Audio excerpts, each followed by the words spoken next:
At 65, she sat at the edge of her bed and stared at the quiet room around her. The photos on the walls smiled with memories, but they felt like echoes from someone else's life. Her children had grown, her husband was gone, and somewhere along the way, she had disappeared too. No one noticed, not even herself, because losing yourself doesn't happen all at once. It happens in slow moments, when you stop buying flowers for the table, when you say, "I'm fine," because it's easier, when you forget the last time you laughed from your belly. One morning, she caught her reflection in the mirror and whispered, "Who are you now?"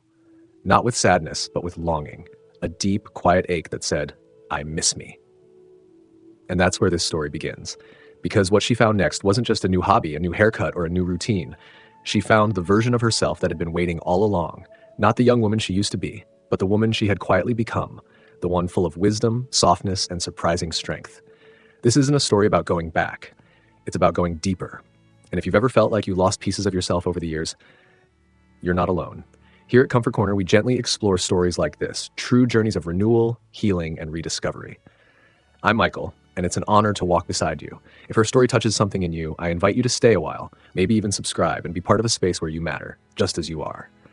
There wasn't a single moment when it all changed. No dramatic event, no loud goodbye, just silence. It began, perhaps, the day after her youngest son packed his final box and drove off to Colorado. She stood in the doorway long after the car disappeared, fingers lightly touching the frame, unsure whether to cry or smile. For a while, she did neither. A week later, she noticed how quiet the house had become. No footsteps, no doors opening and closing, just the slow hum of the refrigerator and the ticking of the old kitchen clock, steady, patient, indifferent.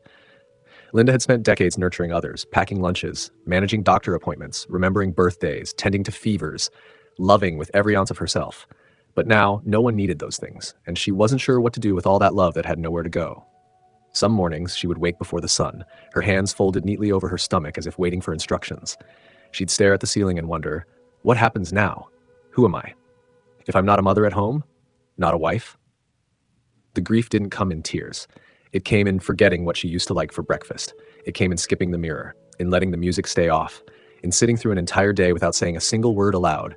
This is how so many women feel after 60, though few speak of it. Because no one prepares you for the moment when your usefulness seems to dissolve. No one tells you how strange it is to be surrounded by the life you built and feel like a stranger in it. And yet, within that stillness, something stirs. It's subtle at first, like a whisper in the back of the mind that says, there's still time. Linda didn't know what she was listening for yet. She only knew that the silence couldn't be the ending. So she did the smallest thing. She made tea. She sat by the window and she waited, not for someone else, but for herself. And in that very ordinary act, a new story quietly began. It began with a notebook, a plain one, spiral-bound, no lines, no purpose. Linda picked it up at the dollar store without knowing why. Something about the empty pages comforted her. They didn't ask questions. They didn't expect answers. They simply waited. Each morning, she brewed a cup of tea and sat by the window, notebook open, pen in hand. She didn't try to be poetic. She just wrote what came. Today, the sky is soft, like an old blanket. I miss the sound of someone coming home. She wasn't trying to find herself. She was just listening. In a world that moves fast and asks for noise, Linda began building a sanctuary out of silence. Her habits were small, almost invisible to others, but they were hers, and that mattered. One day, walking past the library, she stepped inside. The air smelled of paper and possibility. She hadn't been there in years. She wandered the aisles like someone returning to a childhood home, familiar but distant. She picked up a novel, then a book on herbs, then a memoir by a woman who had started over at 70. At home that evening, she read until midnight. These were not grand gestures. She didn't join a retreat. She didn't move to Italy. She simply began saying yes to the things that made her feel awake. There's a quiet courage in beginning again, especially when no one's watching. Psychologists have long observed that micro-routines, tiny, intentional habits, can anchor the emotional lives of older adults. A 2022 article from the American Psychological Association explained that these small rituals help restore identity after loss by offering rhythm, control, and moments of self-expression. That's exactly what Linda was building. Not a big comeback, not a reinvention, a gentle homecoming. She started walking each evening just before sunset. At first, it was for exercise, but soon it became something more. She noticed the way golden light danced on the sidewalk, the scent of jasmine blooming over a neighbor's fence, the soft hello from the man watering his roses. These things had always been there, but now they touched her. Linda wasn't trying to chase who she used to be. She was starting to meet who she was becoming. And it didn't happen all at once. Some days still felt empty, but now there were moments, brief but clear, when something inside her whispered, "There you are." Linda hadn't picked up a paintbrush since middle school. Back then, she loved to draw women in flowing dresses, their hair wild in the wind. But adulthood, as it does, asked her to be practical. The art supplies were traded for grocery lists, the daydreams for to-do lists. One Saturday, while walking past the community center, she noticed a hand-painted sign in the window. Watercolor Wednesdays, no experience needed. She stood there for a full minute, staring at the crooked lettering. Something in her paused, then smiled. No experience? Perfect. The first class was awkward. Her hands felt clumsy, the paints ran too thin, her tree looked more like broccoli in a storm. But something strange happened. She laughed. Really laughed. That kind of laugh that bubbles up and surprises you, like an old song you didn't know you remembered. She went back the next week, and the next. Not because she was good, but because something about it felt honest. In that room filled with women in their 60s and 70s, no one was pretending to be anything. They just showed up, with their crooked skies, smudged flowers, and open hearts.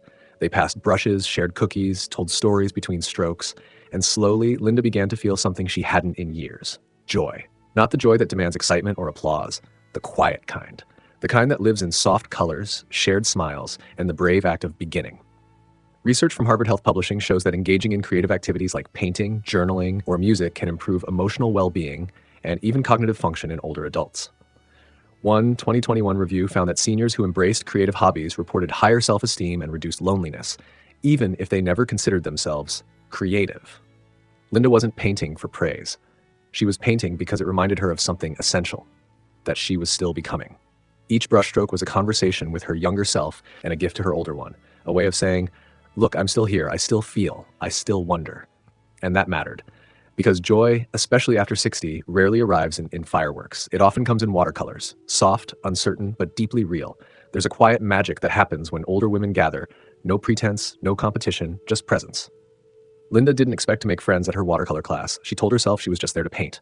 But something shifted the day Alice leaned over and said, I haven't done this since 1973, and I'm still terrible at it. There's something profoundly unfair about how the body changes after 60, especially for women. You may still feel vibrant inside, curious, loving, and full of quiet strength. But lately, perhaps your reflection tells a different story.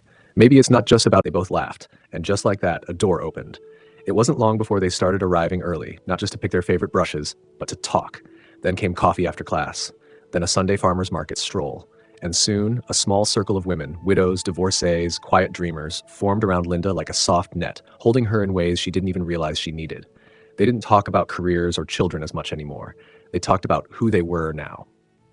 What they were learning to love again, what they were still afraid of, and where, deep down, they still hoped to grow. There's something deeply healing about being seen, not as someone's mother, wife, or caregiver, but as you. Just you. And that kind of being seen, it's rare. But when it happens, it can change everything. Psychologist Dr. Susan Pinker, in her 2017 TED Talk and book The Village Effect, highlights how strong social ties, especially among women, are one of the most powerful predictors of longevity and emotional health. In fact, close friendships have been shown to lower stress, strengthen immunity, and increase resilience in aging adults. Linda didn't know the science. She just knew that after decades of caring for others, she finally had people who asked her how she was, and meant it. One afternoon, after class, Alice turned to her and said, "You're glowing lately. It's like you've come back from somewhere." And Linda smiled. "Maybe I have." These friendships weren't flashy. They didn't come with big declarations or constant texts. They were built in slow moments, in shared silence, inside jokes, and the sacred act of listening without fixing. They reminded Linda that while solitude can be peaceful, connection is vital. Because no matter how much we heal on our own, at some point, we need someone else to look at us and say, "I see you, I get it. You're not alone." And at 65, those words might be more powerful than ever. Linda had never been one for birthdays. Not really. She usually spent them quietly, maybe dinner with a friend, a phone call from the kids, a slice of carrot cake if she remembered to buy one. But on the morning of her 66th birthday, she woke up with a strange sense of urgency. Not sadness, not celebration, just a quiet knowing something needs to be said. She pulled out the same notebook she had bought nearly a year ago, the one that had first held her hesitant thoughts. But this time she opened to a fresh page and wrote at the top, "To the woman I used to be." At first, the pen hovered. Then, slowly, she began to write. "You tried so hard to be everything for everyone. You thought love meant self-sacrifice, silence, survival. But I want you to know, you didn't disappear. You were just resting, waiting. You didn't waste your life. You just pressed pause to carry others." Her hand trembled, not from age, but from recognition. Each line that followed was a mix of grief, grace, and gratitude. She forgave herself for the years she forgot her own name. She thanked herself for the quiet strength that no one applauded but everyone benefited from. She promised to stop chasing the woman she used to be and to embrace the one she had become. There was one line she paused on, reading it aloud, soft but steady. "You are not behind, you are exactly on time." She cried, not from sadness, but from the sweet release of returning to herself. Letter writing, especially as a reflective tool, is increasingly used in elder wellness programs for its therapeutic benefits. According to the Journal of Aging Studies, writing to one's younger self can improve emotional integration, ease regrets, and foster what psychologists call narrative coherence, the ability to see one's life as a meaningful story. Linda didn't know the research. She just knew that, for the first time in decades, she felt whole. She folded the letter, placed it in a small envelope, and tucked it into the back of her notebook. Not to send, not to share, but to hold. It became a kind of compass, a reminder that the years behind her weren't lost. They were woven into the fabric of who she was now. And the road ahead? It wasn't a return, it was a continuation. That night, before bed, she whispered something she hadn't in years. "I'm proud of you." No one heard it, but sometimes the most important voice is your own. It didn't happen in a single moment. Linda didn't wake up one day with her life completely changed, but step by step she found her way back, not to who she used to be, but to someone deeper, wiser, and quietly radiant. Her story reminds us of 5 gentle truths. 1. The quiet can be a beginning, not just an ending. When the house grew still and life shifted, Linda didn't run from the silence. She eventually listened to it. That stillness became her invitation back to herself. 2. Tiny steps matter more than we think. A cup of tea, a single page in a journal, a slow walk at sunset. These aren't just habits, they're handrails. For many seniors, it's in these simple rhythms that healing begins. 3. Creativity isn't about talent, it's about coming alive. Through her watercolor class, Linda rediscovered joy, not perfection. She wasn't trying to paint something beautiful, she was trying to feel something real, and that made all the difference. 4. We were never meant to do this alone.